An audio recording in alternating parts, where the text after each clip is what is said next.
What am I overqualified for?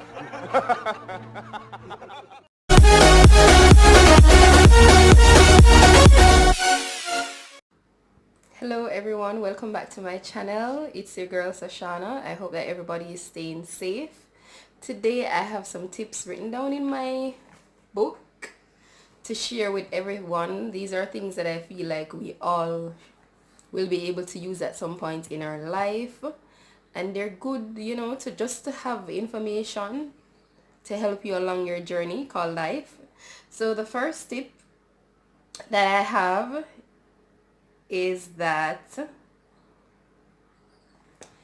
okay, so this has to be with when you're in probably about to leave high school or graduating. Find out about SL Top. Now, what is SL Top? It's the School Leavers Training Opportunities Program that is offered at Heart Trust, right? So that is how I found my first job at RBTT Bank, because when I left high school, the funny thing is that I sent out a lot of applications and I got responses such as, "You're overqualified," like seriously, 9 CXC subjects. What am I overqualified for? I'm looking for my first job to start life. I'm not saying I want to be CEO at that point. What am I overqualified for? So then a friend told me to visit Heart Trust NTA, and the funny thing is that when we had career day at Alpha, they had come and did a presentation. So it's something that I knew about, but maybe I didn't know of anybody that had gotten an opportunity from it. And my friend did at another financial institution, and she's like, "Sash, go up there and check it out." And I did, and the funny thing is that when I went for my interview, I can't forget that day, like my grandmother followed me with all my documents and everything, and I was so excited because I'm like, I'm gonna work and get my own money, I'm gonna save, I'm gonna do this, because I was always kind of level-headed in my thoughts. So I was like, okay, we went up there, I gave them my CXC cert, all the documents that they required, and they said that, okay, you'll hear from us in 6 weeks. And like in a week and a half, I got a call that there was an opportunity at two financial institutions, and I chose RBTT Bank. It's like I was destined to be there because that's where I chose. So also, number two, learn how to drive. I mean, you probably won't buy your first car yet, because say you leave high school at age, I left high school at age 17, right? So you leave high school age 17 and learn how to drive. I mean, it's not going to hurt you, because learning how to drive so early and getting your driver's license, it's going to help you when in the future you're ready to buy your car, and your insurance premium won't be as high as somebody that gets their license the exact time that they're about to buy their first car. So for example, for me, I got my license from 2006, which is 2 years after I left upper sixth form, and I bought my first car in 2011 after I finished college. That's when I bought my first car. So my insurance premium wasn't as high because I had 5 years worth of experience in doing nothing, because I wasn't driving for that 5 years, but it helped. Number three, decide on college option. Like, you can look overseas, you can look locally, and then you need to decide if you're gonna do full-time and part-time based on your financial situation at that point. Can your parents afford to fund you to college? What are your options? Are you gonna take a student loan? That I will speak about soon, but you need to know what your options are.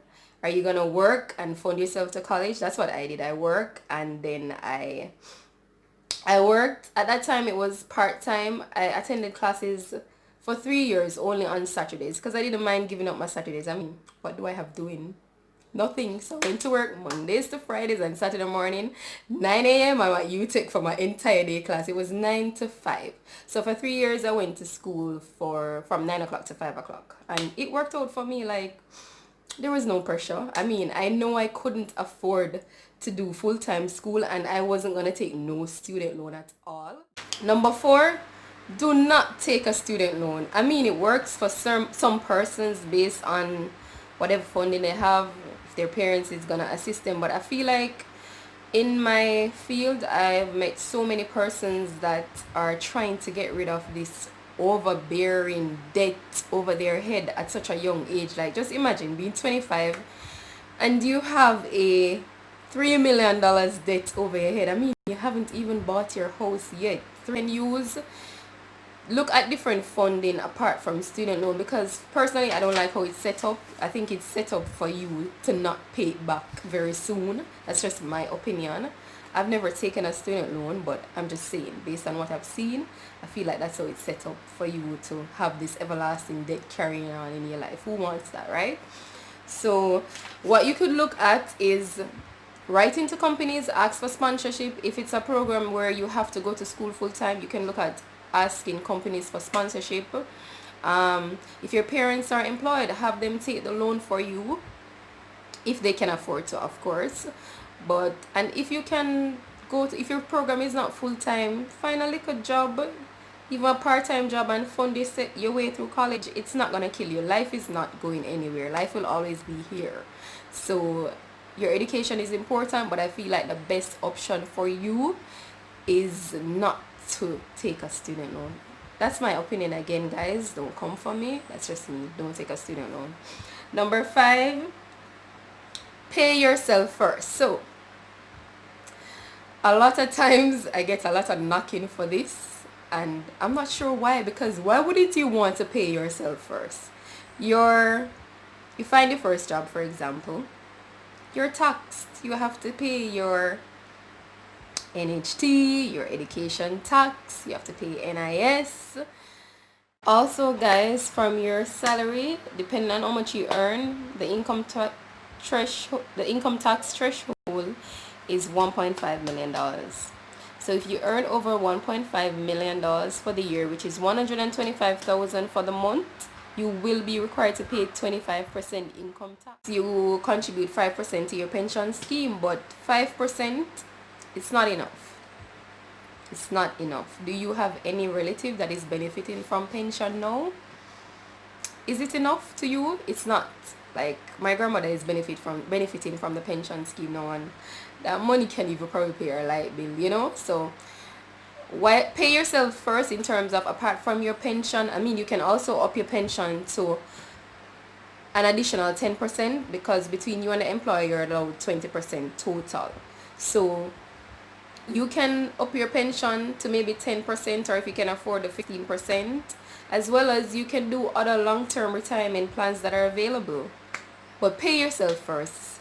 Pay yourself 10% of your monthly income first. Just make it, it's a discipline, and also you need to set that up so that it's automated.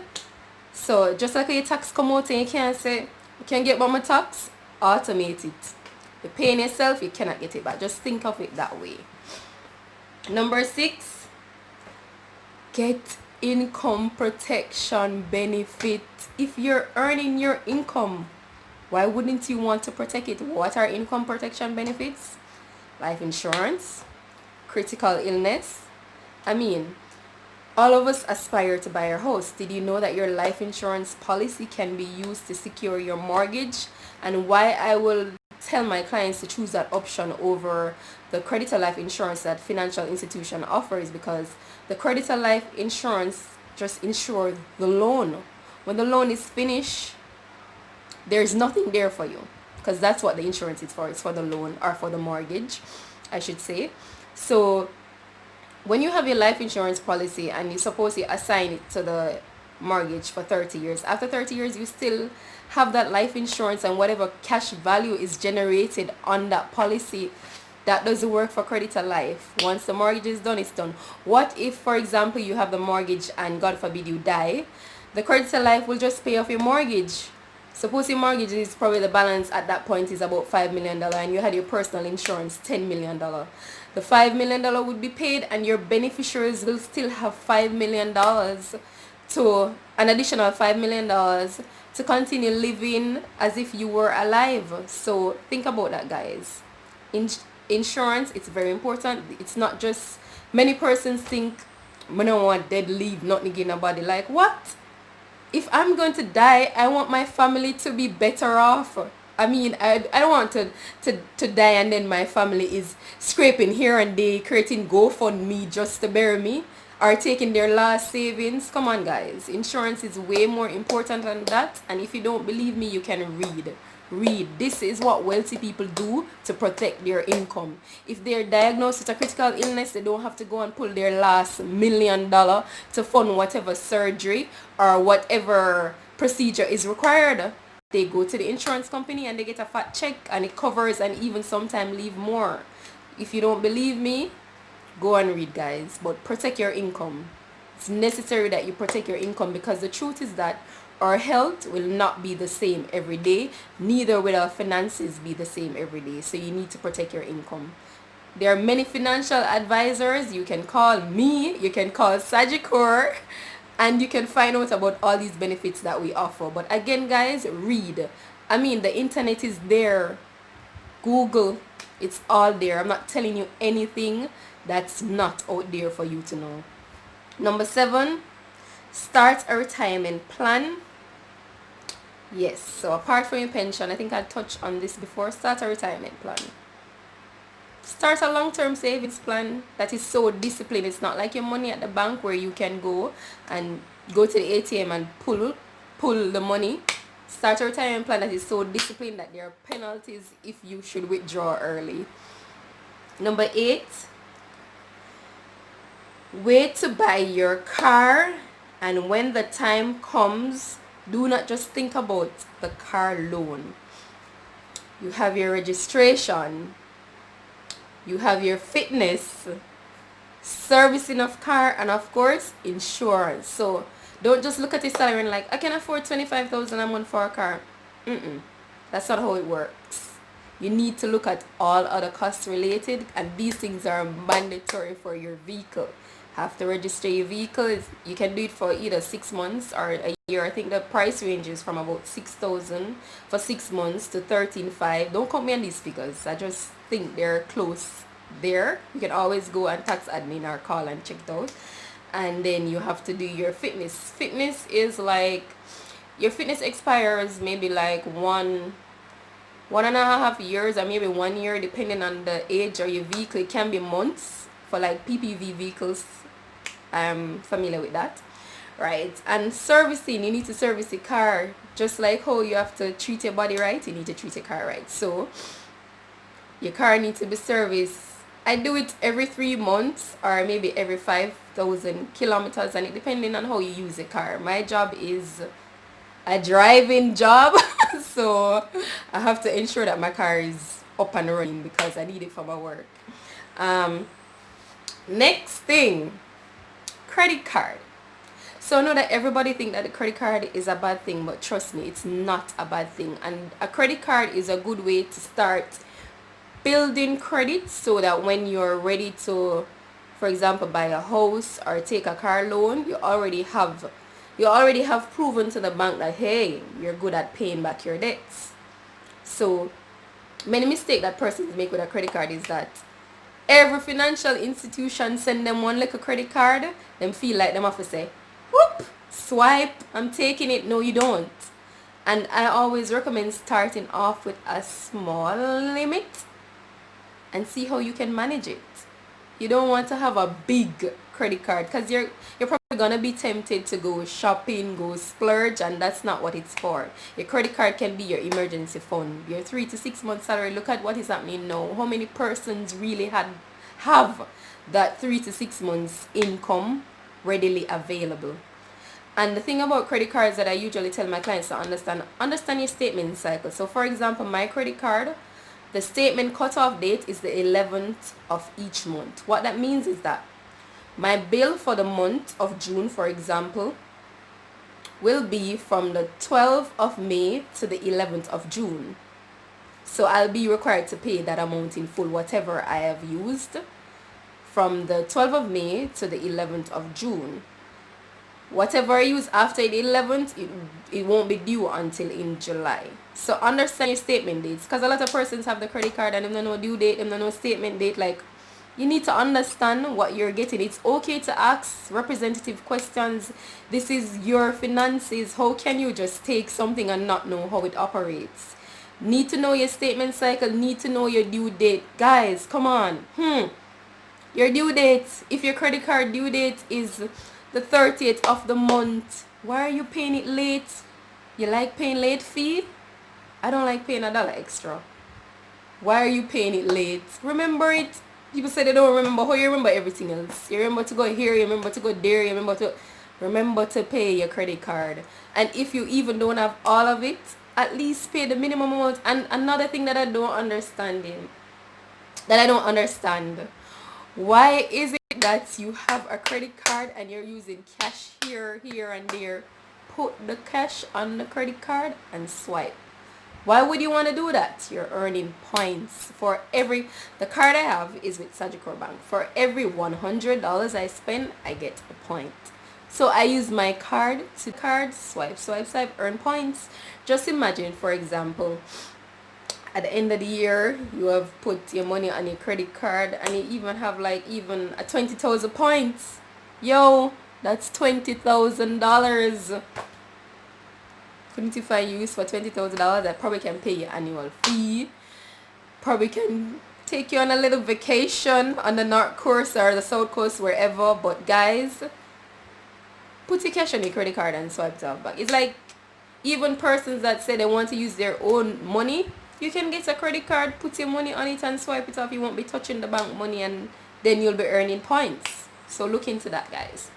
Next thing is buying a house. I know that that's everybody's goal, to buy a house, and I usually say to persons that your first house doesn't have to be your dream house. You can always buy a starter, and in a few years time, you know, the value appreciates. You can probably rent it or sell it, whatever your situation is at that time, and then you buy a dream house. It's not gonna be perfect the first time, trust me.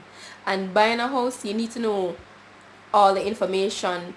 Go into NHT, find out how much you're qualified, get your pre-qualification letters. I mean, when you go to open house now, persons will favor individuals that have their pre-qualification letter ready over a person who just want to buy a house. You can't prove to me that you're qualified to get a mortgage from a financial institution. So think about that. And also, you know, some open market houses are going to require up to 10% 10% deposit, maybe 5. So you want to know that you have some money built up. If you don't have it,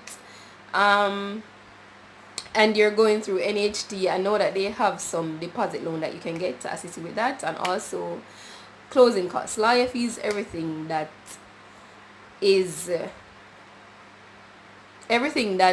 required in the process of purchasing a house. Next thing that I want to tell people is always ask for a discount. I don't know about anybody else, but even shopping online, I literally Google discount codes for the site before I shop. I mean, you don't want to save an extra coin. Listen to me. I want to save my money. Any money I can save, that is me. And when I go anywhere to buy, I ask for a discount. I don't care if anybody wants to say I look cheap or whatever. I'm gonna ask for my discount, because a lot of these places put some really high markup on the items and merchandise that they're selling. So get a discount. Don't feel no way about it. I want my discount. No. And also want to tell you, read a book. I don't know if anybody, well, a lot of person must have read this book, The Richest Man in Babylon. I swear that book has changed my life for more than one reason. Like, it's the principles laid out in that book. I feel like if you follow it, you cannot go wrong. And that book even mentioned getting income protection. Can you believe that? The Richest Man in Babylon.